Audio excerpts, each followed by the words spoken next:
আমরা তো সকলেই সয়াবিন খেতে খুব ভালোবাসি। বড়রাও যেমন ভালোবাসি, বাচ্চারাও ভালোবাসি। তো আমি যেইভাবে সয়াবিন করছি আপনারা অবশ্যই একবার বানিয়ে খাবেন। তো আমি কৃষ্ণা আর আপনারা দেখছেন Krishna cooking and blogging channel. তো আজকের রেসিপি সয়া হান্ডি।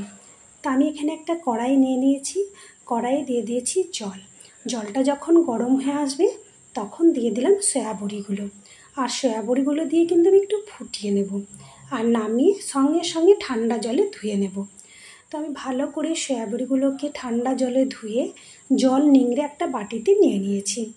এবার সয়া বড়ির উপর দিয়ে দিলাম আদা রসুন লঙ্কার পেস্ট, পেঁয়াজ কুচি, টমেটো কুচি, জিরে গুঁড়ো, ধনে গুঁড়ো, লঙ্কা গুঁড়ো, লবণ, হলুদ আর অল্প পরিমাণ গরম মশলাগুলো আর একটু তেল দিয়ে দেব। খুব বেশি সরিষার তেল দেওয়ার এখানে দরকার নেই, অল্প পরিমাণ দিলেই হবে।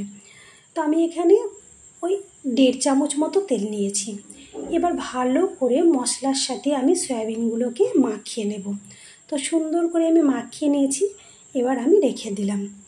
এবার আমি গ্যাসে বসিয়ে দিলাম একটা মাটির হাঁড়ি। আর গ্যাসের ফ্লেমটা কিন্তু কমিয়ে রাখতে হবে, কারণ বাড়িয়ে থাকলে হয়তো মাটির হাঁড়ি অনেক সময় ফেটে যায়।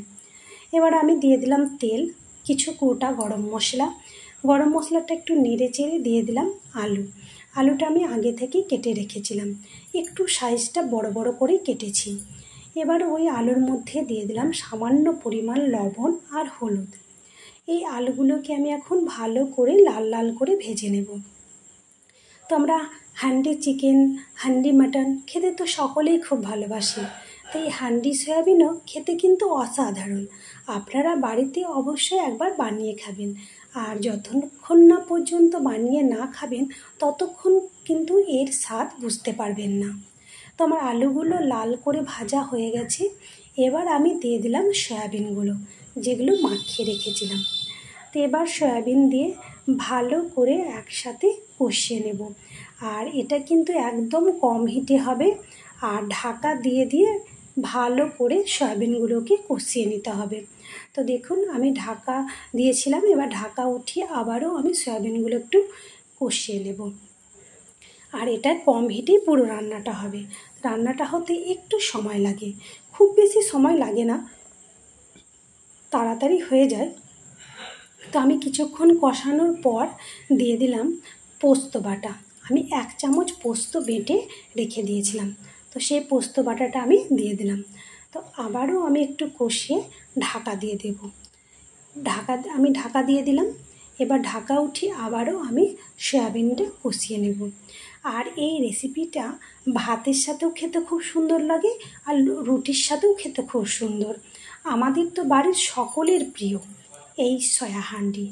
আপনারাও কিন্তু বানিয়ে খাবেন, দেখবেন আপনাদের খুব ভালো লাগবে আর বাড়ির সবাই পছন্দ করবে। তো আমার এখানে কষা হয়ে গেছে, এবার দিয়ে দিলাম পরিমাণ মতো জল। এবার জল দিয়ে আমি ঢাকা দিয়ে দেব। এবার ঢাকা দিয়ে কিছুক্ষণের জন্য আমি রেখে দেব, আলু আর সয়াবিনটা যতক্ষণ না পর্যন্ত সেদ্ধ হয়। এবার আমি ঢাকা উঠিয়ে দেখে নেব যে আলু আর সয়াবিনটা সেদ্ধ হয়েছে কিনা। তো আমি চামচ দিয়ে ভালো করে সয়াবিন আর আলুগুলোকে নেড়ে দেখলাম। তো আলুটা দেখুন কেটে যাচ্ছে, আমার সেদ্ধ হয়ে গেছে। আলু আর সয়াবিন ভালো করে সেদ্ধ করে নিয়েছি। এবার দিয়ে দিলাম এখানে আমি গরম মশলা। আমি কিন্তু এখানে গুঁড়ো গরম মশলা ব্যবহার করিনি, আমি গোটা গরম মশলা শিলনোড়ায় বেটে নিয়েছিলাম। এই গরম মশলাটা দিলে কিন্তু এটার টেস্ট আরও বেড়ে যায়। তা আমি বাটা গরম মশলা দিয়েছি আর দিয়ে দিলাম কিছু কাসুরি মেথি।